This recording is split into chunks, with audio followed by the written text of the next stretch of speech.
ಇವಾಗ ನಾನೊಂದು ಎಕ್ಸಸೈಸ್ ಮಾಡ್ತಾ ಇದ್ದೀನಿ. ಆ ಎಕ್ಸಸೈಸ್ ಬಗ್ಗೆ ವಿಡಿಯೋನು ಮಾಡ್ಬೇಕಂದ್ಬಿಟ್ಟು ವಾಯ್ಸ್ ಆಫ್ ಮಾಡಿಬಿಟ್ಟು ನಾನು ಕಮೆಂಟ್ರಿ ಕೊಡ್ತಾ ಇದ್ದೀನಿ. ಕಮೆಂಟ್ರಿ ಕೊಡಬೇಕಾದ್ರೆ ಮಕ್ಕಳ ಒಂದು ಡಿಸ್ಟರ್ಬ್ ಇದ್ದೇ ಇರ್ತೈತೆ. ಅದು ಯಾವ ರೀತಿ ಮಾಡ್ಬೇಕಂತ ನನ್ನ ಮಗಳಿಗೆ ಕ್ಯಾಮ್ರಾ ಕೊಟ್ಬಿಟ್ಟು ಬಂದೆ ನೋಡಿ. ಇದನ್ನು 180 ಡಿಗ್ರಿ ಅಂತಾರೆ. ನಮ್ಮ ಎರಡು ಕಾಲುಗಳು ಒಂದೇ ಸಮನಾಗಿ ಯಾವ ರೀತಿ ಐತೆ ಅಂತ ನೋಡ್ರಿ. ಈ ರೀತಿ ಮಾಡೋದು ತುಂಬಾ ಕಷ್ಟಕರ ಅಂತ ನಾನು ಹೇಳಲ್ಲ, ಒಂದು ನಾರ್ಮಲಾಗಿ ಕಷ್ಟನೇ. ಯಾಕಂದರೆ ನೋಡಿ ಹತ್ತು ಕಡೆ ಒಂದೇ ಒಂದು ಒಂದು ಒಂದು ಕೋಲ್ ಥರ ನೋಡ್ರಿ, ಯಾವ ರೀತಿ ಅದೇ ರೀತಿಯೇ ಕೋಲ್ ಥರ ಐತೆ. ಇದು ಮಾಡೋದು ಎಷ್ಟೊಂದು ಕಷ್ಟ ಅಂತ ಆ ಒಂದು ಸಮಯದಲ್ಲಿ ನಮಗೆ ಮಾಸ್ಟರ್ ಹೇಳ್ಕೊಟ್ರು, ಚಂದ್ರಶೇಖರ್ ಮಾಸ್ಟರ್ ಅಂತ. ಇದನ್ನು ಮಾಡಬೇಕಾದ್ರೆ ನಮ್ಮ ಮೊದಲು ನಮ್ಮ ಕಾಲುಗಳನ್ನು ಫ್ರೀ ಮಾಡ್ಕೊಳ್ಬೇಕು. ಯಾಕಂದರೆ ನಮ್ಮ ನರ ಎರಡು ಕಾಲುಗಳ ಮಧ್ಯ ಆ ಒಂದು ಗಟ್ಟಿ ಮುಟ್ಟಾದ ನರ ಇರ್ತದೆ.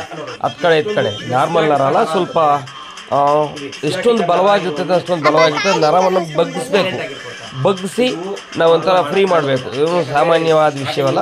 ಇದನ್ನು ಯಾವ ರೀತಿ ಮಾಡೋದಂತ ಕೆಲವೊಂದು ವರ್ಷಗಳ ಮುಂದೆ ಮಾಡ್ತಾಯಿದ್ದೆ, ಮತ್ತು ಪ್ರಾಕ್ಟೀಸ್ ತಗೋಗ್ಬಿಟ್ಟು ಬರ್ತದೆ. ನನ್ನ ಮಗ ಜೋಳಿಗೆ ಕಟ್ಟಿದ್ರು. ಸರಿ, ಒಂದು ನಾರ್ಮಲ್ಲಾಗಿ ನೋಡಿ ಈ ರೀತಿ ಹೋಗಿ ತೋರಿಸ್ತೀನಿ ನೋಡಿ. ಈ ರೀತಿ ಎಕ್ಸಸೈಸ್ ಮಾಡೋದನ್ನ ಕಲಿತೆ ನಾನು ಫಸ್ಟು. ಯಾವ ರೀತಿ ಮಾಡೋದು ಕಲಿತೆ ಅಂತ ನೋಡಿಸ್ತೀನಿ ನೋಡಿ. ಇವಾಗ ಈ ಥರ ಇಟ್ಕೊಳ್ಬೇಕು. ಈ ಥರ ಇಟ್ಕೊಂಡು ನಮ್ಮ ಕೈಗೆ ಈ ಥರ ಸುಟ್ಕೊಂಡು ನೋಡಿ.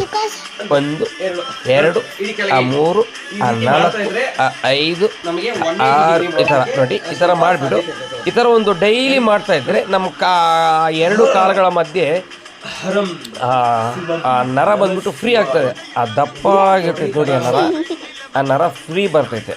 ಆ ನರ ಫ್ರೀ ಬಂದ ಎಷ್ಟೊಂದು ಸ್ವಾರಸ್ಯವಾಗಿರ್ತೈತೆ ಅಂದರೆ ಅಷ್ಟೊಂದು ಸ್ವಾರಸ್ಯವಾಗಿರ್ತೈತೆ ಆ ಥರ ಕುತ್ಕೊಳ್ಳೋದ್ರಿಂದ.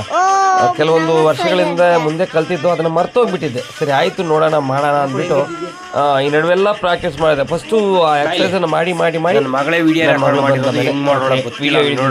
ಹೆಂಗೆ ಬಂದೈತೆ ಅಂತ. ಓಕೆ ಆಯಿತು, ಬಾಯ್.